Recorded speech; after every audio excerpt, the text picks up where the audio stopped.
The United States of America is a great country. What's amazing is that over 5 decades ago, the United States sent a man to the moon, and no one else has copied it. Amazing. The United States has won more Nobel Prizes in every field than any other country has. So the debate is not about whether or not America is a great country. It is a great country. The debate is about whether or not its democracy is failing. And I can tell you, as someone who's been visiting the US for over 5 decades now, the 70s, 80s, I got to know it very well. I got married there twice. So I know the country well. And I can tell you that it used to be a happy country. But as you can tell from today's debate, it is no longer a happy country. So what I'll try to do is to try and answer 3 questions in support of the proposition that America is a failing democracy. First, how is it failing? 2, why is it failing? And 3, is there a solution? And I want to talk about the solution because we want America to succeed. We don't want America to fail. So the first question is, why is it failing? And it's failing in the most basic sense. Remember, what is the goal of a democracy? A democracy is a government of the people, by the people, for the people. And the way you judge whether or not a democracy has succeeded or failed is whether or not it has succeeded in lifting up its people. And for a long time, the United States kept lifting up its people, and then it stopped doing so. And the data is quite stunning. Let me quote one important paper by Thomas Piketty in 2018. And he says that the stagnation of the bottom 50% of America's population contrasts sharply with the upsurge of income of the top 1%. For the bottom 50% of America's population, their share of pre-tax income declined from 21% to 13%. From 1970, 21% to 13% 2014. And the share of income, the top 1%, increased from 9% to 20% in the same period. See the disparity?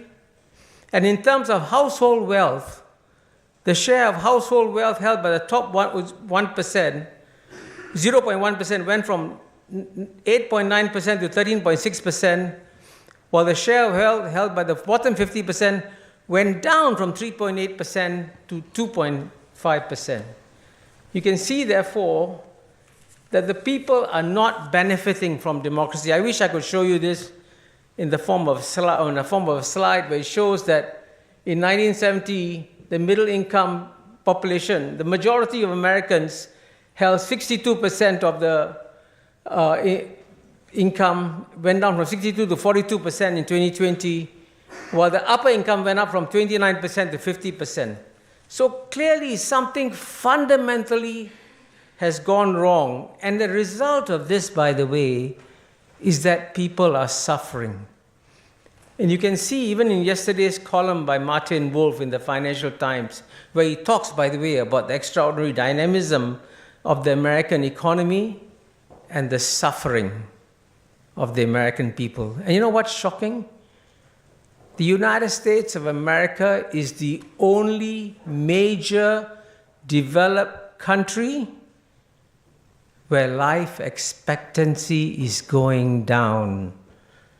Trust me, the leading indicators, one of the leading indicators of the well-being of a society is life expectancy. And in most countries in the world, including the poor developing countries, life expectancy is going up. In the United States, it's going down. And I can tell you, even the very conservative British American historian Niall Ferguson came out with an article saying, hey, if you look at the social indicators of the United States, it's like the old Soviet Union. Isn't that amazing? That shows you, therefore, that democracy is failing. The data is undeniable. Big question is, why is it failing? And here, as you know, the American people are speaking out every day. They go to the election booths, they vote, they speak, they do everything. And nothing changes. Why not? Now, this is a very important point I'm going to emphasize here. When you watch and see democracies, do not pay attention to the rituals of people going to the ballot box, stuffing it and saying, I'm voting my government, I'm making my choice. Look deeper.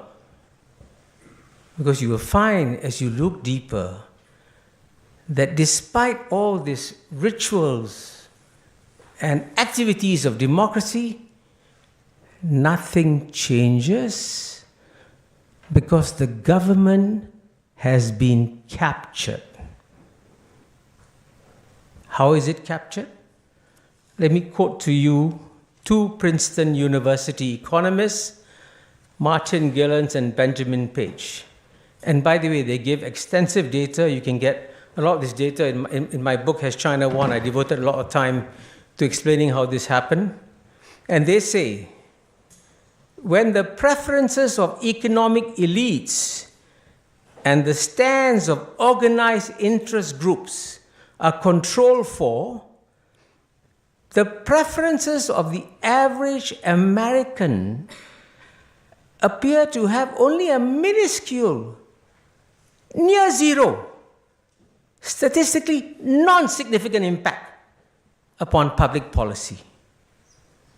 Furthermore, the preferences of economic elites, as measured by our proxy, the preferences of affluent citizens, have far more independent impact upon policy change than the preferences of average citizens do. And listen to this. In the United States, our findings indicate the majority does not rule, at least not in the causal sense of actually determining policy outcomes. When a majority of citizens disagrees with economic elites or with organized interests, they generally lose. Unquote. Listen to this. In the United States, our findings indicate the majority does not rule. How can you call yourself a democracy when the preferences of the majority have no impact on the decisions of the government? But what's amazing is most people are not aware of this because it has happened in a very careful subterranean fashion. You never see it in the headlines. You don't see it in the papers too, but it's real. And therefore, the result of this is, as probably the most respected ever head of the Fed of the United States was a good friend of mine, Paul Volcker, and he said, effectively, functionally, the US has become a plutocracy.